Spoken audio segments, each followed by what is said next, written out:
In a peaceful place in Denmark, we find Henriette Kildegaard. She moved here recently, where a beautiful fireplace was installed by the previous owners and ensured a cosy atmosphere. Unfortunately, she soon experienced inconveniences with her fireplace. I had some trouble when I was lighting the fire. It could be hard to get the fire going. There's actually a pretty good draft in the chimney, but the startup was difficult sometimes. And then also I have a ventilation system in the house. So sometimes when you open the glass, I would get smoke in the living room. Not a lot, but just the smell of it was annoying me. And that was the reason that I had the chimney fan installed. The control of the chimney fan is so easy.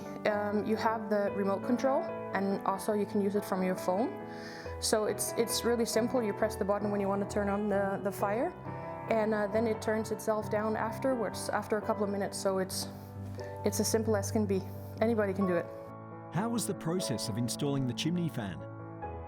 It was really easy, actually. I just bought it, and then the electrician came and installed it on the roof. It took, I don't know, half a day, and then it's been running ever since. Do you also experience inconveniences with your fireplace? Then solve it once and for all with an Exodraft chimney fan. For more info, visit our website